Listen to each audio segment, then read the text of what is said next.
today we are going to continue this series, Why Am I a Christian? What? You don't have to look at this. You can look at this. Yes, in person. So I think this series will not be complete because the series is called Why Am I a Christian, right? So why am I a Christian? And so today I'm going to share like why did I become a Christian myself? So I hope that this will be good. And now, so give you some background. So this was me. Does it look like me? No. Yes. Yeah.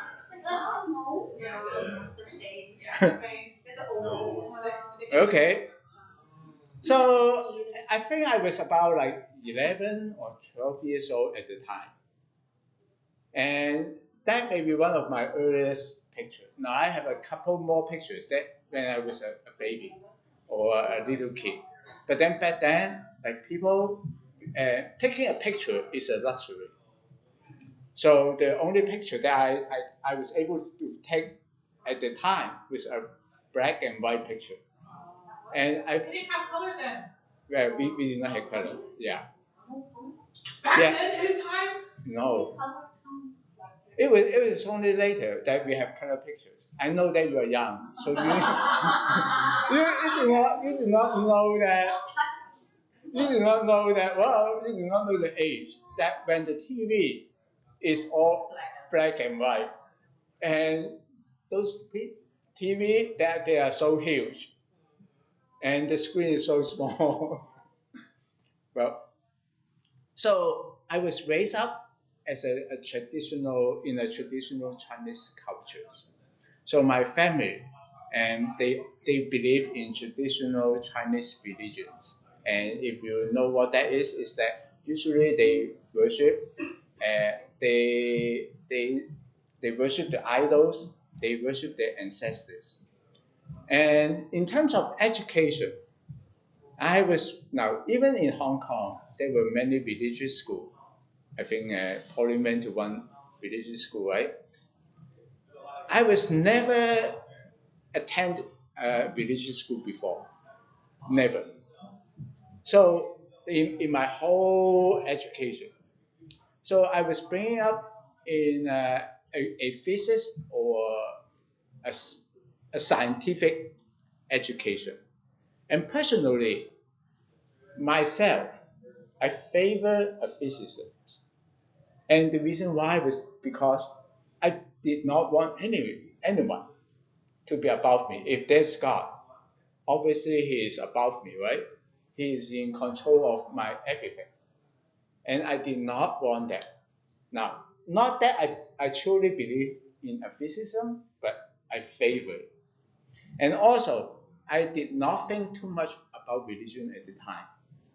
The only thing that I was focused in, it was my person and my present life at the time. So I was going to school, so I hope that I was doing good at school. But as I grew up in my late teenagers, I started to ask questions about the purpose of my life. Because back then, at the time, I think my hope or my whole goal of life at the time was to do good in my education. And so that I could find a good job after I graduate, even though I did not know what I would be doing afterward. But at the time, my education suffered a setback.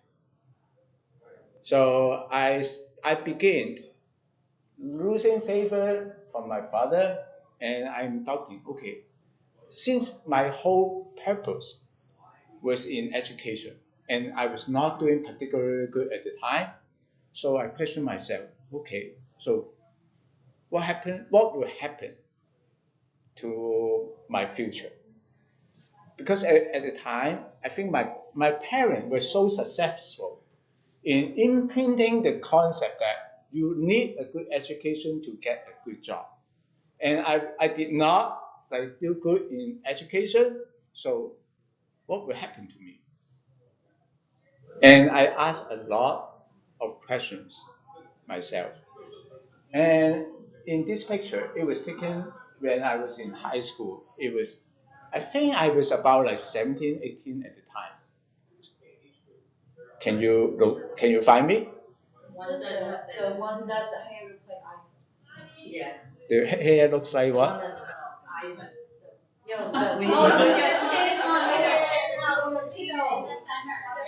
Yeah, this one was me.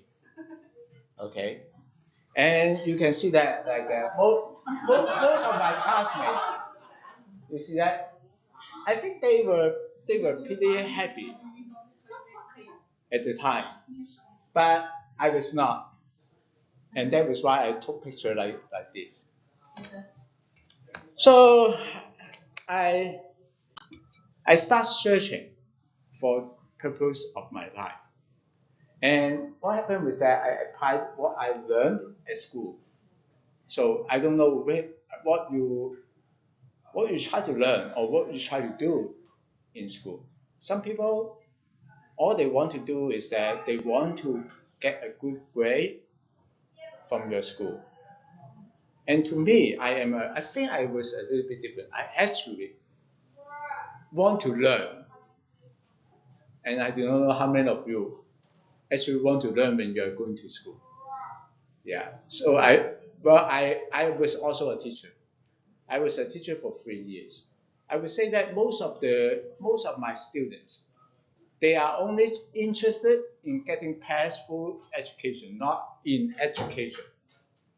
But I think I was different. So I did not only want to learn the knowledge, but I also learned how to think. So applying this to my search of purpose in my life, I think that to find out why I am here, which is basically the purpose of my life, I think I need to find the answer to the question. Okay, uh, where do I come from? Before I can answer why I am here. If I do not even know where I come from, how can I answer the question? But why I am here? So at the time, there are like three most common theory about where I come from. So it is either like evolution, and you understand when I say where I come from, I do not mean that. Of course, I know that my mom gave birth to me, but ultimately, like where does humans comes from? So the fundamental answers or the three basic answers, I think, is still all these answers today is that either we come from an evolution and a Big Bang theory. So I think I have explained this a little bit earlier in one of the topic in our series about like creation, about things in the nature. So I did not actually, even though I was bring up in a science education environment, I did not actually believe in this. I will explain that a little bit later on. And reincarnation. So you know what is reincarnation, right? And that was part of the Chinese traditional religions. They believe that okay, where do you come from? You come from like there was a former life of you, and then after the former self, your former self pass away, you reincarnate. And so basically, in this explanation, if I have to draw a picture, life is like a circle, so it is continuously running around. But to me, it will not satisfy my curiosity because I will ask, like, where does this circle start? Why is this circle even exist? And the last one is creation. So basically, we are created by God. And I have weighed all these options. to me, I think these two, the first two, does not sound reasonable to me. Even though I would say that many people, they believe in this.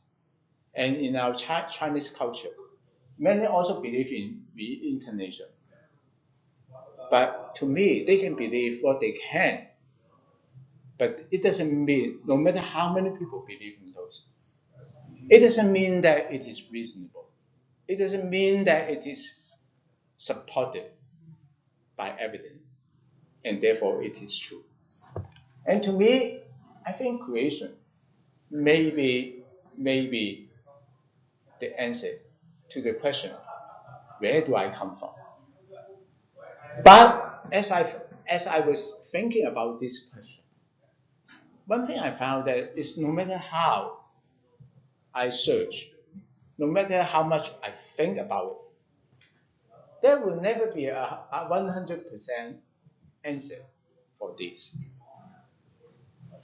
So none of them was like they have a silver bullet that will show you without any doubt, without any question, that this is the true answer. And that is also why, no matter what you do, you have to put faith in one of these answers. Now, none of these answers can be proven without any doubt. But you have to wait. Okay, so if none of them can be proven without any doubt, which one is more reasonable? Right? That is how you pick the correct answer. And to me, like, even though I think there may be a God who created all this, I still think that this question, this answer, may not be entirely sufficient for me because I still have so many questions.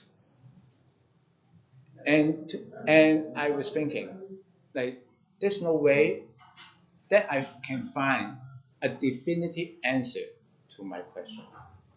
So I was thinking, okay, maybe if I cannot find the answer myself, if there's God, maybe God can tell me. So I started praying to God. Now, my prayer was a simple one.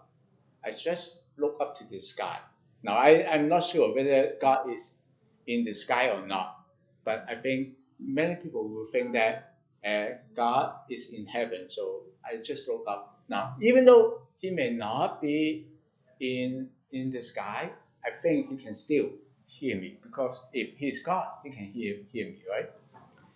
And then, now I have a question here. If one day dolphin and human can communicate, now we cannot communicate now, right? If one day we can, what do you think will happen to make that possible?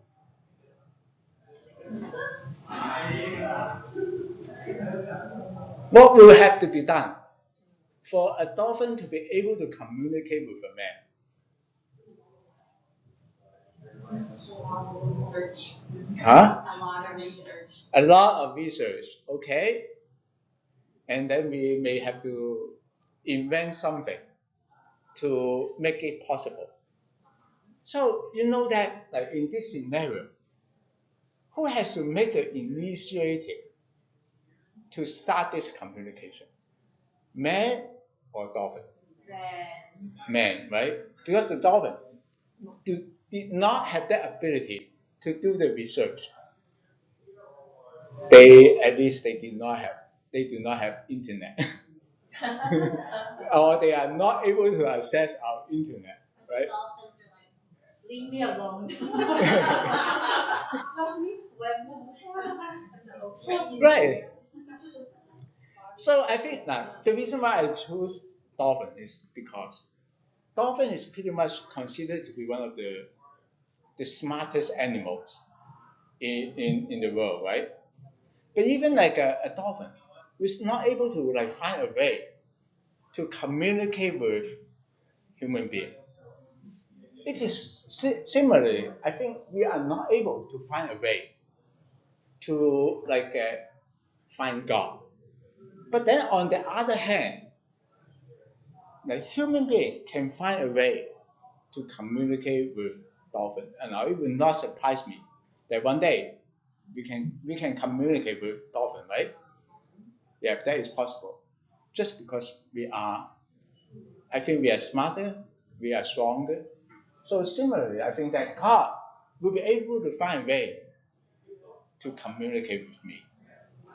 Now, even though you may not consider ourselves, you may not consider human to be dumb, but at the same time, we simply do not have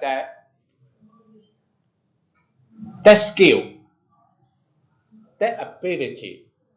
Now, ability may not be the right word, but yeah, we are simply did not have a way to communicate with God. But then God can find a way to communicate with us. So at the time, I thought that, well, if there is God, I won't be able to find Him, but He can find me. So I start praying.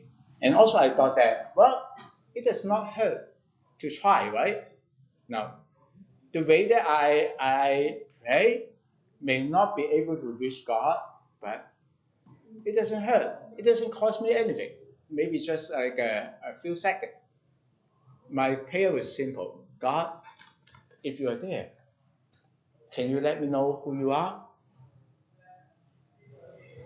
And all this prayer, to me, I think they are deep from my heart. That is my true desire. I I search for God not because I want anything from Him. So sometimes people who try to find their distant relative in order to get some inheritance from their ancestors, right? I was not like that. I just want to know the answer to the question, where do I come from? And hopefully, if I know where I come from, maybe I can find out the answer, like why I am here. So after I prayed, I did not pay too much attention. After all, at the time, I was not a believer. I just tried, right? Praying to God. I think it doesn't hurt. But do I expect a lot of result from my prayer? I did not. So after I prayed, I just went on with my life. But unexpectedly, one day, so I was sitting here, okay, and it was when I was in college, and I still remember that day. I was sitting there. I was reading a book, and the book it was this book, and the title of it is called "God Is Dead," and it was written by, you see the name? He was a German. His name is Frederick and Nice, somehow something like that. Okay. So I was reading this book. Look at now. This is one of now the book that I read. The cover was not like this. I could not find that cover again. I think this is another design for the book cover of this book. But one look at this book cover. What do you feel? I will say that this was a pretty heavy book, right? And I was reading this when one of my classmates, that was him, he approached me. And he was a Christian. He is a Christian. So he started sharing God with me while I was reading a book. God is dead. And I would say that, I don't know about you. Like when you are seeing people reading a book like this, will you be approaching him to share the gospel? It is, I think many will think that it is essentially picking a battle to fight, right? Yeah, you are reading God is dead. I am telling you that God is alive. So it will be a battle. And most people will avoid it. But to my surprise, at this classmates, I would say that if I have to describe him, he he is very polite. He is very gentle. Like among all the brothers and sisters, I would say that if I have to pick one to illustrate what type of person he is, I think I would pick Henry. Now I know that some of you are like even like Jonathan. I think Jonathan is quiet. Of course, I think he is still polite, but he is like there's a difference between like Jonathan and Henry, right? And I think he was more like Henry, and that is why it surprised me a lot that he was even there to approach me and started to invite me to go to church. And then I think I also surprised him with that. I said yes, let's go. Because I think most people, when you come across people who are reading like this type of book, you think that they have a very strong belief in there's no God or God is already there. But the reason why I read this book was not because I believe God is there. It was because I was trying to find like where do I come from. So I read a lot of things, and when I go to church, what I find out was that like Christianity is more than just a philosophy. No. So to me, before I become a Christian,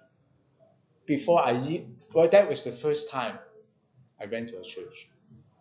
And so in my mind, you know that people have stereotypes. So many people think that okay, religion is something that is just philosophical. So usually, if you go to library, where do you find religious books? In what section? Do you know that? So usually in library, that is the system. At least the system in here. They divide books. They give each book a number, and the first number, the first series start with 100, or I think 00. I don't know which one. But usually the religious books are associated or classified with philosophical books. They are all in that same area. Do you know that? No? Okay. Maybe the next time you can go to a library to check to see whether I'm correct. So many people thought that religion or Christianity is just a philosophy. But to my surprise, it was more than a philosophy because the first time I joined the church, they were not talking about like how you can become a better human or like other philosophical questions. They were talking to me, so I still remember the first time I went to a church. They were talking about the discovery of Noah's Ark in a mountain in Turkey. And if you know that Noah's Ark was one of the stories in the Bible. And to my surprise, they were not talking to me in abstract things. They are talking to me in some concrete things. So I find that there are so many evidence to support the existence of God. It is like that, well, to me, evolution and Big Bang depends on probability. But the probability of those things happen so that life can come out of it is so minimal. Now I know that some people, some of you are more like some people are more like a mathematical guys. To me, like 10 to the power minus 300 is still a possibility. So do you know what is 10 to the power of minus 300 means? Minus. Huh? I don't know about, you can have minus. Yes, you can. When you have when you have minus, it means that it is 1 over 10 to the power of 300. Okay? So that is how small the chance is.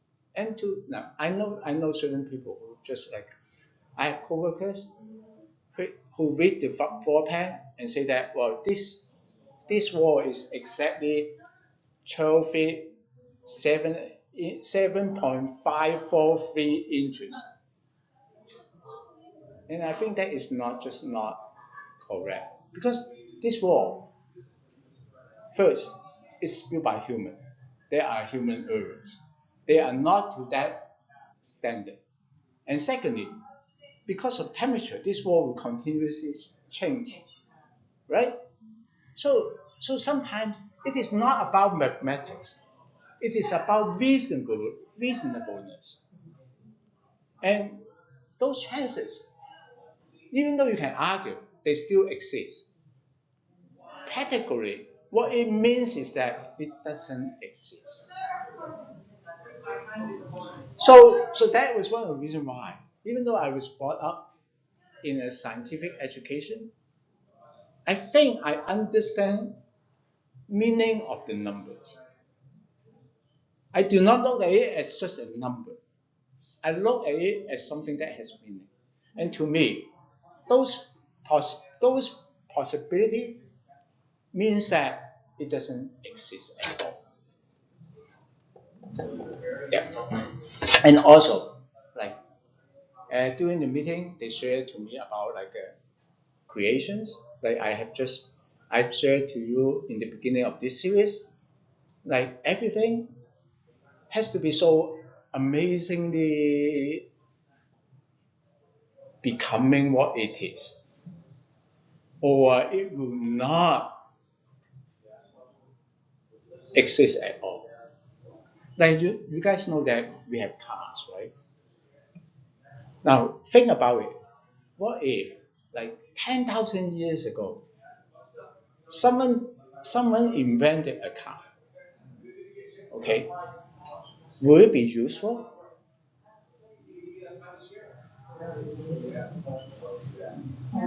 It will not, because car is used for what? Transportation. You guys are from the Department of Transportation, right? So in order for transportation to work, besides car, what do you want? You need a road to make it work. Like even if you have cars, but the road is so bumpy, it will not be useful at all. So both have to kind of like be invented together to make it useful.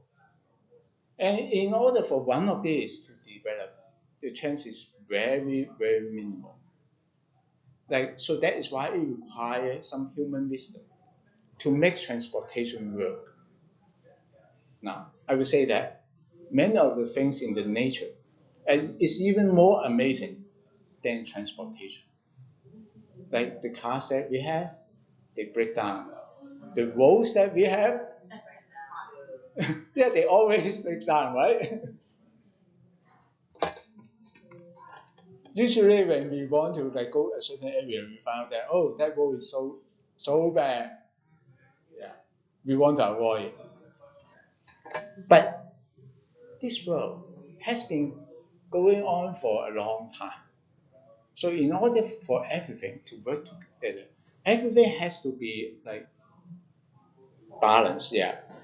And I think that well, in our human wisdom, we do not know how to balance it, and so that is why we we have this crisis, global warming, because well we want convenience, so we invented a lot of things, but then those things created carbon dioxide and cause us some discomfort and cause some disaster that are against us. So there should be a right balance, and only God can balance it.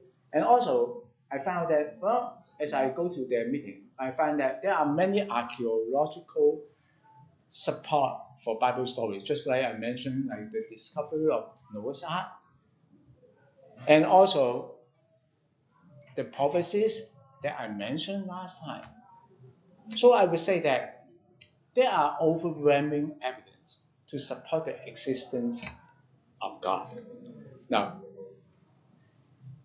it is true, it is still, to me, I think, to my standard, it is still not 100% sure answer, but I think it is more reasonable than not to believe in God. And after I believe, I continue my journey to explore. Like not that okay, after I believe, I accepted it wholeheartedly, and then no matter what facts people are bringing to me, I will just ignore them all. No, I continue my journey to dig deeper into the question: where do I come from, and what is the purpose of my life? So after I believe in God, I continue to study more evidence to support the existence of God. So this was a book that I read. Now, of course, at the time, I was reading this book in Chinese. But in order for you to understand what I was reading, so I found the original English version of it. So this book is called Evidence That Demands a Verdict. And do you know how many pages is this book? Yeah, it depends on the paper that you use. But that book is like almost 400 pages. 400 pages. That is a lot of things written to support that God is real. So, like even when I was a young believer, I read all these books to find more support for my belief. And I found that the more I read, the more evidence that shows me there is God. And also, now I would say that I am a thinking person, so I like to think. I ask a lot of questions. But at the time, as I continue my journey to to find out whether there is God, I think reason alone is not enough. I also need to experience it. Somehow, I do not know whether you agree with me or not, but somehow experience has a powerful influence on your life. When you are able to experience something, or otherwise, like if you are not able to experience something, no matter how many proofs that you have, it is still difficult for many people to understand it is true. So after I continue my journey, I started to experience the presence of God, the love of God personally. And to the point that I feel like that I no longer believe just based on evidence alone. Now sometimes like you guys, do I need proof to support that you actually exist? Like do I need proof to support that Teresa actually exists? I don't, because what? Because why? I'm here. Well, now you are here. You are here is the conclusion. And how do I come to that conclusion? Yeah, see you is one of the experiences that I have. What if that is just a mirage? Yeah, there are multiple ways that I can communicate and I can experience Teresa, right? I do not just see her. She talked to me, and I talk to her. And sometimes I think that is true. Sometimes she give me gifts, and I receive it. Right? So all these things combined together, they are a different set of evidence. And as I continue my journey, I feel like that I experience personally God's presence. And that is why today I would say that I come to the point that I am fully convicted that God is real. And no matter what other people are saying now, to be honest, I feel like that there's still questions that I am unable to answer.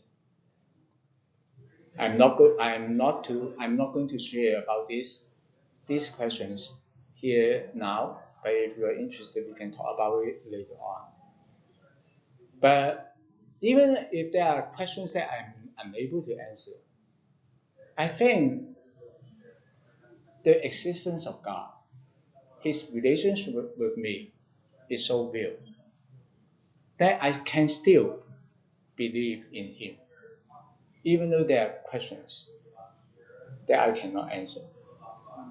And I hope that you also have that same experience in you. Okay? And that is why I became a Christian and I'm still a Christian. And I will say that I will continue my faith in Him just because of all of these things. And I hope that you will be able to experience that too. So now I would like to have some times for us to break into groups and you can share your story. Now that was my story. I hope that you can share your story, like how you becoming a Christian. How did your I'm not sure what were you searching, but you may be looking for something. But how did that path, how did that journey when you're looking for something lead you to believe in Jesus? Now, and this is the